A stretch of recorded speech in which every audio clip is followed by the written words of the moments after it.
Nous sommes une colossale société d'alcooliques sociaux.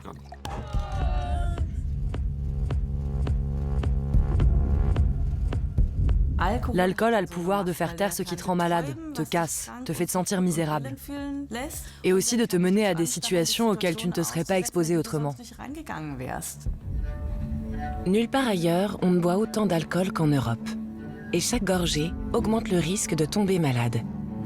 Mais les jeunes en particulier renoncent de plus en plus souvent à l'alcool. Et les boissons sans alcool n'ont jamais été aussi demandées. Notre génération est certainement plus réfléchie, ce qui soulève inévitablement des questions comme « Quelle est mon attitude vis-à-vis de l'alcool? Est-ce qu'il est bon pour moi ou pas bon pour moi ?» La jeune génération, qui boit moins, a dû voir la montagne de vomi de l'Oktoberfest. Et quand on a connu ça, je comprends qu'on se dise « Ah non merci, sans façon ». Il vaut mieux rester sobre? L'alcool reste pourtant une drogue socialement acceptable, indispensable à toute réunion réussie. Est-ce qu'on ne peut pas révoquer en doute nos façons de faire société, nos façons de faire, de créer de la convivialité?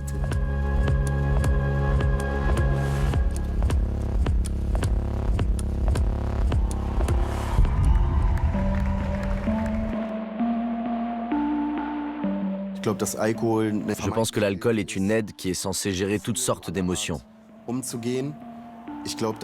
À l'origine, en nous, il y a un trou. Et lorsqu'on y verse de l'alcool, ce trou ne fait que s'agrandir. Disastar est rappeur, originaire de Hambourg. Il porte un regard sans concession sur l'actualité politique. Son nouvel album, plus personnel que les autres, Hamburger Aufstand, l'insurrection de Hambourg, vient de sortir, avec des textes contre les inégalités sociales, la montée de l'extrême droite, les violences policières et le retour du service militaire obligatoire. Großraumbüro unter Neonlicht. Sie sitzen in Palästen und dann reden sie von Wehrpflicht. Nichts ist hier sicher, aber ein paar Dinge stehen fest. Würden nie sterben für ein Land, das uns so leben lässt. Je ne m'assieds pas au studio en me disant que je dois traiter ces thèmes. Ce sont des thèmes qui me préoccupent. Masochiste comme je suis, je regarde des émissions de talk-show politiques. On y trouve beaucoup d'inspiration. Sans parler de tout ce qu'on trouve en se promenant les yeux et l'esprit ouverts dans une ville comme Hambourg. J'écris des chansons sur ce qui me touche, en donnant mon point de vue, sur les thèmes politiques par exemple. Nous le rencontrons en tournée. Dernière balance son avant le concert de ce soir à Münster. Disastar grandit dans la banlieue de Hambourg. Son vrai nom est Gerrit Fallius. La vie familiale, qui semblait stable, vole en éclats lorsque son père fait faillite et se réfugie dans l'alcool.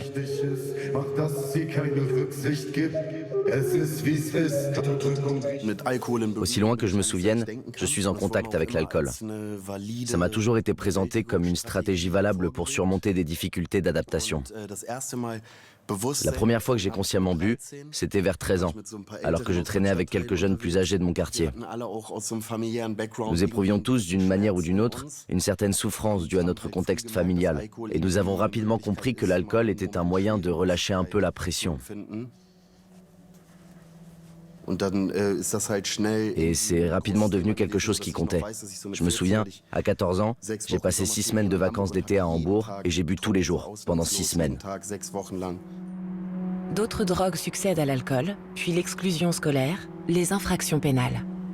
À 15 ans, Gerrit est soustrait à sa famille par les services sociaux. L'alcool engourdit et apporte un soutien dans le chaos. Du moins, il le pensait à l'époque. Comme on ne sait pas gérer la douleur, alors on boit. On ne sait pas ressentir la joie, alors on boit. Il s'agit toujours de réguler ses émotions. Et tant qu'on essaie de compenser, aucun processus de guérison ne peut s'enclencher. Les pires choses que j'ai vécues dans ma vie étaient presque toutes liées à l'alcool. Je pense que l'alcool fait ressortir le pire chez les gens et qu'on n'en parle presque jamais. Et qu'il y a beaucoup de gens pour qui une vie sans alcool est impossible.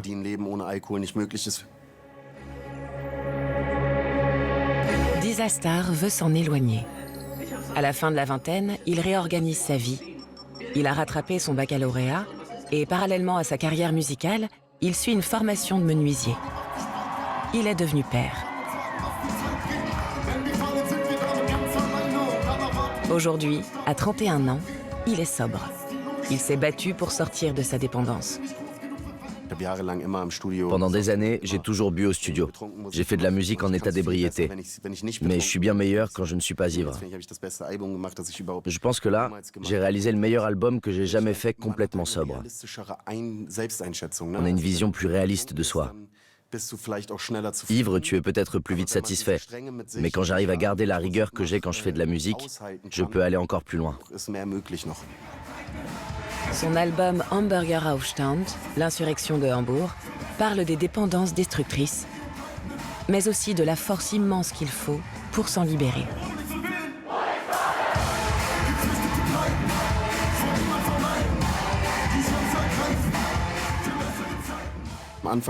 Au début, je ressentais régulièrement une envie irrépressible. Ces envies sont devenues de plus en plus rares. Ça fait maintenant 1 an que je n'ai plus ressenti cette envie une seule fois. C'est plutôt le contraire. Je me réveille en sueur la nuit parce que j'ai rêvé que je buvais. Et je me sens extrêmement heureux et soulagé que ce ne soit qu'un rêve.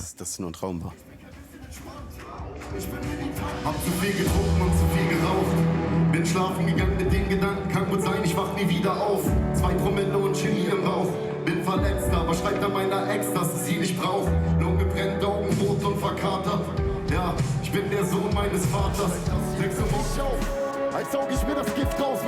Disastar est sur la grande scène. Dans un endroit comme celui-ci, où l'alcool coule à flot, il reste sobre. Comment se passe la vie en tournée sans ivresse, sans alcool?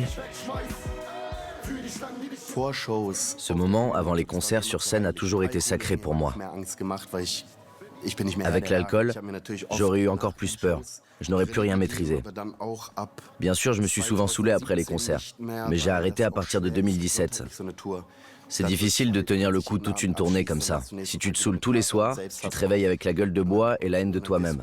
Puis tu tombes malade et ta voix est foutue. Heureusement, mon équipe est comme moi, donc on ne boit pratiquement pas ici.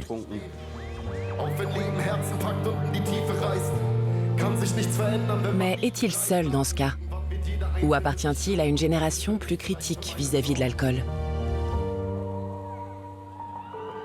C'est sûr que notre génération est plus encline à l'introspection.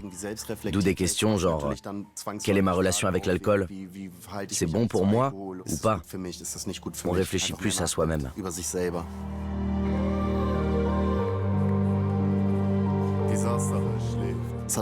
Ça a aussi à voir avec l'amour-propre. Ne pas se saboter, supporter ses sentiments et se discipliner. Pour moi, ça n'a rien d'un renoncement. C'est quand je buvais encore que je renonçais, et quand je prenais des drogues. Je renonçais à une bonne vie et à prendre soin de moi. C'est un processus, et je ne prétends pas que c'est fini.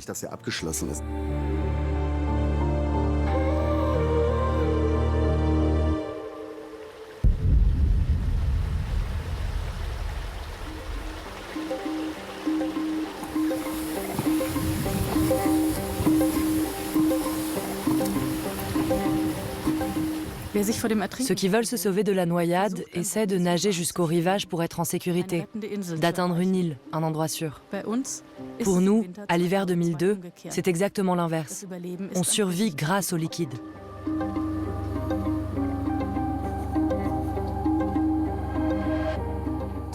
On parle d'alcoolique fonctionnel. Ça pourrait s'appliquer à moi. Ça veut dire que les alcooliques ne fonctionnent pas, mais que c'est pour arriver à fonctionner que nous buvons. Christine Koschmider, auteure, femme de théâtre, mère de 3 enfants. Elle vit près de Dessau, en Saxe. C'est l'une des premières qui a réussi à écrire sur sa vie avec et sans l'alcool, en brisant ce tabou, montrer qu'une femme aussi cultivée qu'elle peut sombrer dans l'addiction. J'ai passé ma vie à me demander, est-ce que je bois autant parce que je suis dans le théâtre ou parce qu'on fait ça quand on est étudiant? Ou est-ce que je bois autant parce que mon mari est mort et que je suis une espèce de veuve? Ou est-ce que c'en est arrivé au point où c'est pathologique, où c'est une addiction? Il y a 5 ans, elle a ouvert le parachute. Elle s'est faite hospitaliser dans un service d'addictologie et elle a écrit Dry, un roman autobiographique où elle raconte l'histoire de sa vie, entre l'obligation de réussir, l'alcool et la perte. Je commence avec la mort de mon mari, parce que les problèmes qu'on peut avoir dans la vie sont souvent considérés comme des déclencheurs de l'alcoolisme. Mais c'est débile. On cherche tous des raisons pour expliquer pourquoi nous buvons, mais on ne boit pas à cause de quelque chose, on boit parce qu'on est accro. Les gens disent « je suis tombé dedans parce que ». Ce sont des stratégies de justification. Ça faisait longtemps que j'utilisais l'alcool, pour me mettre dans certains états. Elle apprend ce qu'est le poids de l'alcool dans la famille. Ses parents étaient universitaires et alcooliques. Sa mère restera une étrangère pour elle toute sa vie.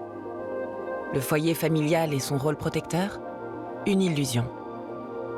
Après le divorce de ses parents, elle grandit avec son père, elle part pour Leipzig, elle étudie le théâtre et mène une vie très libre. D'une famille où on boit, elle se retrouve dans un milieu, celui du théâtre, où on boit aussi. On avait 20 ans, on ne pensait pas à une carrière, on faisait du théâtre. J'étais une théâtreuse, ce qui comptait, c'était juste l'intensité, la proximité avec les gens, et ça, je l'ai eu. Elle plonge dans la vie, elle devient mère, d'abord mère célibataire, puis elle rencontre celui qui sera le père de son second enfant, l'amour de sa vie. Mais peu après, on lui diagnostique un cancer. Le frigidaire, qui depuis quelques semaines se dressait comme une île entre la porte de la cuisine et celle de la salle de bain, en encombrant le passage des voitures de poupées et des caisses de bouteilles, s'était mis à emmagasiner des poches de nutriments. Parce qu'on peut encore manger, mais ça n'apporte pas assez de calories. On perd du poids trop vite. Quand son mari meurt, elle vient d'avoir la trentaine. Reste un deuil non surmonté et l'alcool qui lui promet le réconfort. Extérieurement, elle fonctionne, mais intérieurement, elle se désagrège lentement. Tous ces témoignages d'admiration. Mais comment fais-tu pour gérer tout ça? Veuve, travailleuse indépendante, 3 enfants. Intérieurement, je leur faisais un doigt. Et je pensais, si vous saviez à quel point je n'arrive pas du tout à gérer tout ça, c'est l'alcool qui me permettait de refouler, de voiler mes émotions, de les faire taire. Je les noyais dans la boisson.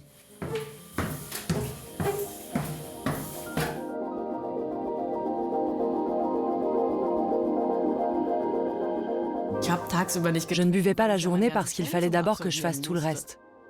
Je commençais à écrire quand les enfants étaient au lit, et là je buvais, pour écrire. Bien sûr, on va me dire, mais tu en avais besoin parce que tu es une créatrice, une artiste, n'importe quoi, ça n'a aucun sens. L'alcool vous désinhibe et vous donne plus de confiance pour vous mettre à écrire. Mais ce serait une vision terrible si on se disait qu'on ne peut pas écrire sans alcool. Parce que là, c'est l'alcool qui aurait écrit mes livres et pas moi. Son roman, Dry, rejoint une tendance actuelle. Spécialement chez les jeunes de moins de 25 ans en Allemagne, on boit beaucoup moins d'alcool que les générations précédentes. On est sober curious. Maintenant que tout ça est plus visible sur les réseaux sociaux, je sais qu'il y a bien un intérêt pour la sobriété, une sober curiosity. Ce mouvement qui dit que nous ne voulons pas nous embrumer la tête, mais plutôt accepter de nous exposer à la vie. Ça va aussi avec le self-care. On retombe dans l'amélioration de soi-même, etc. Mais ce qui n'est pas trop pris en compte dans cette problématique et dans ce mouvement, c'est qu'il y a un monde entre cette abstinence volontaire et le domaine de la maladie, de l'addiction. Pour elle, la sobriété est une question essentielle. Est-ce que les femmes, prises entre leur famille et leur carrière, boivent trop sous l'effet du stress? Cette consommation à risque semble augmenter chez certaines. On a constaté, au moins au niveau statistique, pour l'Allemagne, que le niveau de l'alcoolisme n'augmente pas de façon significative.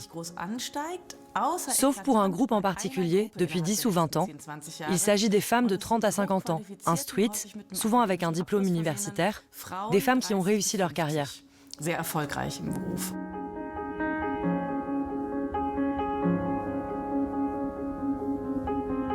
Le problème, ou ce qui est si terrible dans l'alcool, ce n'est pas le produit lui-même, c'est ce qu'il nous fait. On va y chercher un sentiment dont l'humanité manque terriblement. Un sentiment de communauté, une extase, un lâcher-prise, un engagement envers les autres. Toutes ces choses, ce n'est pas qu'elles sont uniquement possibles ou atteignables par la consommation d'alcool, mais elles sont plus faciles à atteindre si on boit.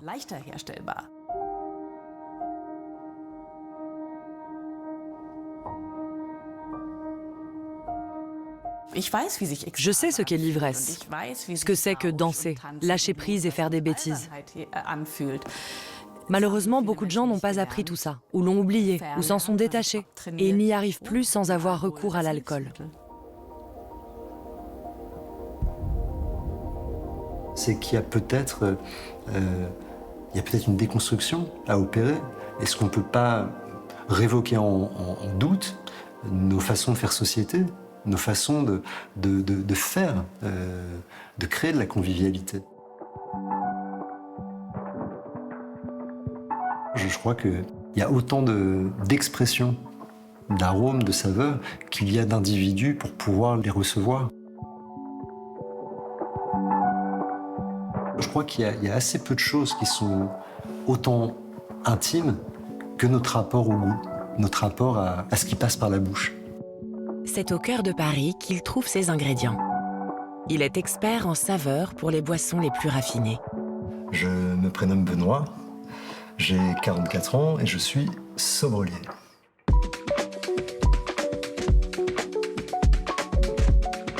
Benoît Donofrio est le premier sommelier au monde. Il a inventé le nom et l'a fait breveter. Un sommelier sobre au pays du vin? Ce qu'il sert est généralement sans alcool. On continue à nous apprendre que l'alcool est le pilier de nos façons de créer de la convivialité, de faire société. Mais comment se comporter quand on se retrouve entre amis et que l'on n'a pas envie de boire d'alcool? Il faut presque toujours se justifier. Et souvent, on finit par en boire quand même.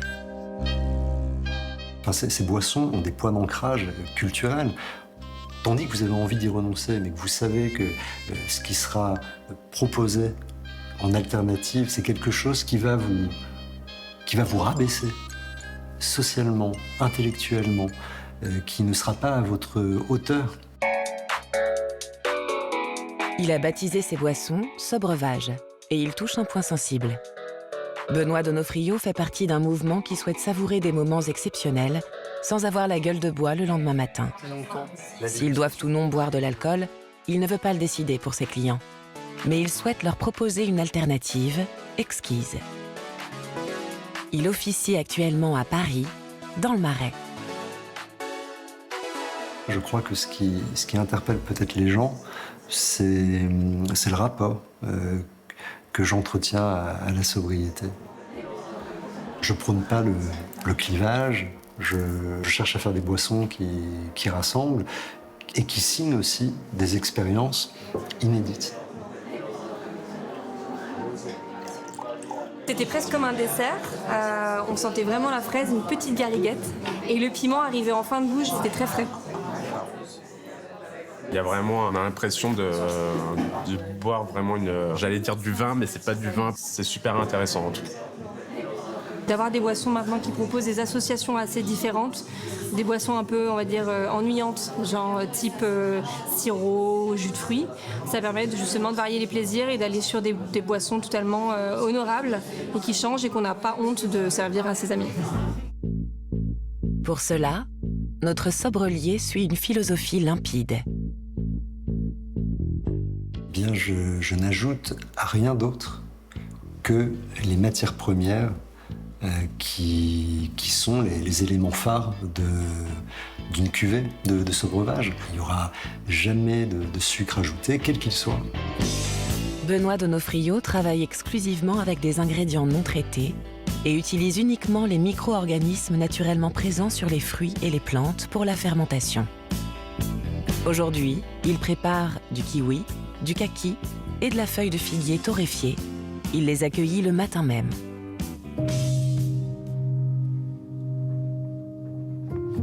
semble que c'est très important, le côté expérientiel dans l'alimentation. Dans notre rapport à la nourriture, à la boisson, le fait de découvrir est important. Pour commencer, tout est fait à la main. Ensuite, on ne touche plus à rien. C'est le moment de la fermentation. Les sobreuvages se développent au cours d'un processus de maturation qui dure plusieurs mois. Ils ne sont pas comme les imitations habituelles de boissons alcoolisées. Avec une bière sans alcool ou un vin désalcoolisé, on découvre rien. On découvre le fait qu'on peut avoir un produit qui a vaguement le goût du vin et qui ne nous enivre pas. Est-ce que c'est une découverte intéressante? Je sais pas.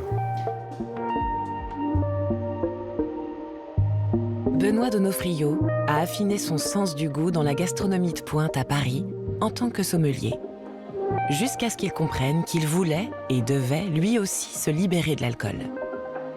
Il est abstinent depuis 3 ans.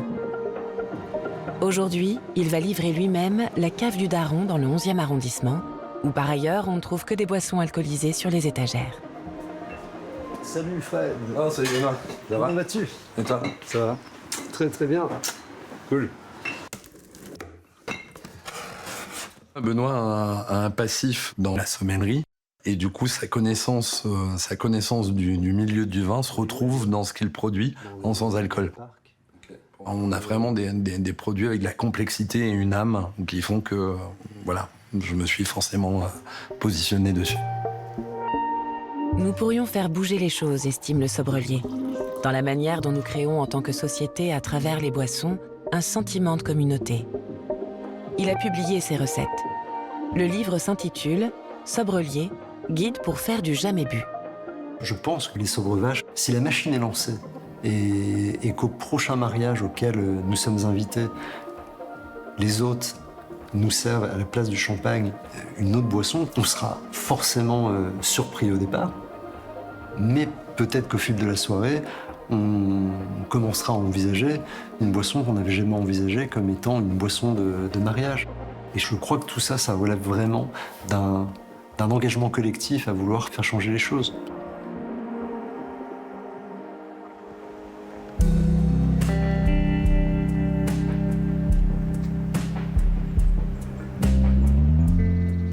Il n'y a pas de culture de la boisson. Pour moi, il y a la séduction et l'aveuglement. On se laisse aller et on se perd là-dedans. C'est une figure emblématique de Cologne. Il est musicien et auteur-compositeur. Il fait danser sa musique avec ses mots. Je pense que j'écris des chansons très impopulaires et je pense que ces chansons devraient et veulent transmettre ce message. J'en ai rien à foutre. Martin Bechler est le leader du groupe indie pop Fortuna Ehrenfeld. Tout ce qui dépote est agréable, chantait-il autrefois. Des ballades en pyjama et boa en plume. Hier spricht der Kapitän. Ich will heute Nacht mit euch ein Trinken. La musique est, doit et devrait être un refuge pour tous les états d'âme. La tristesse, la colère, l'agressivité, le dadaïsme, le gaga, le ridicule, la sincérité, l'aveu, la culpabilité. Je peux mettre tout ce que je veux dans ce pot pourri. Quelque part pour moi, c'est la soupape idéale pour évacuer tous mes chagrins et toutes mes joies. Ich schwöre auf die Freiheit, ich brenne nur an dir. Ich sterbe für die Liebe und ich blute auf Papier. Embellir la vie en buvant? Pour Bechler, ce n'est pas une option. Les répétitions avec le groupe sont pour lui comme une réunion en famille. Depuis 10 ans, il compose des chansons hédonistes et réfléchies, accompagné de Jenny Thiel et Yanis Knüpfer.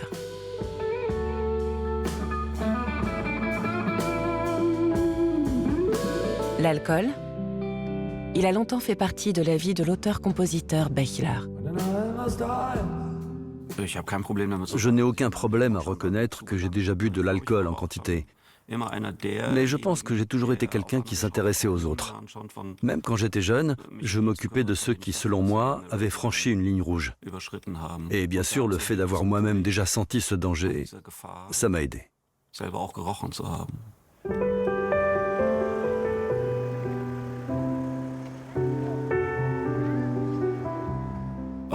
Pour l'alcool sur scène, il n'y avait pas vraiment de limite. Avant, on avait toujours un litron de rouge quelque part.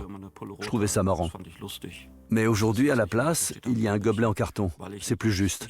Je trouve que ça correspond mieux à mon niveau d'éducation émotionnelle.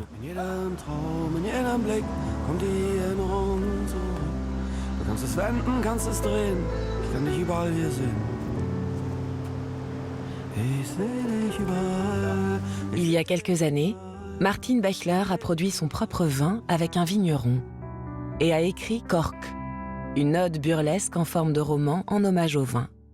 Aujourd'hui, il recherche l'équilibre. Je viens de la région du Bergisches Land, où l'on est constamment encouragé à picoler.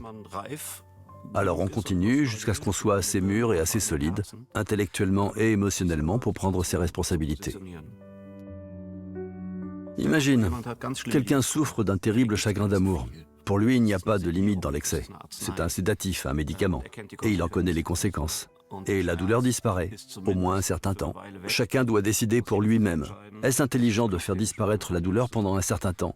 Avant, j'aurais dit oui, maintenant, non.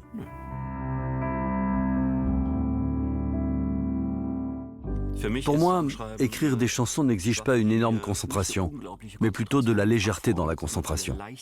Et cela n'est pas possible avec de l'alcool, et encore moins avec quoi que ce soit d'autre.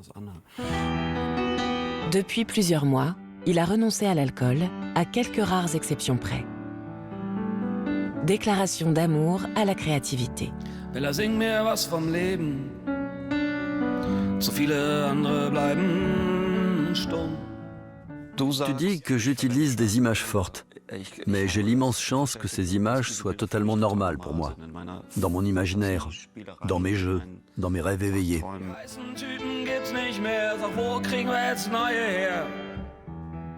Mes déclarations d'amour vont à la vie, vont à l'échec. Une chanson mélancolique. Ce morceau, c'est ça. 3 minutes, un créneau parfait.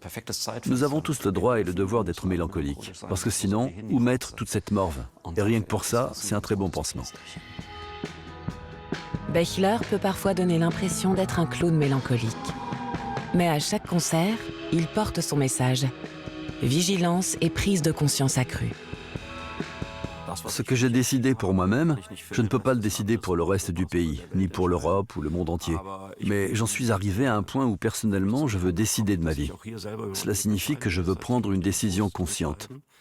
Ou bien je me fais du mal maintenant parce que je veux précisément boire ce vin avec mon rôti végétalien, ou bien je ne me fais pas de mal et je ne le bois pas. Dans la vie que j'avais choisie, ma motivation, jeune homme, était de mener à toute vitesse une vie passionnante. Aujourd'hui, c'est plus nuancé. Je ne ressens aucun manque, je ne m'interdis rien. J'ai changé de perspective. L'alcool exerce une fonction dans notre société. Nous sommes une colossale société d'alcooliques sociaux, ok. On a le droit de décider soi-même. Je ne dis pas que ce que je faisais à l'époque était mal.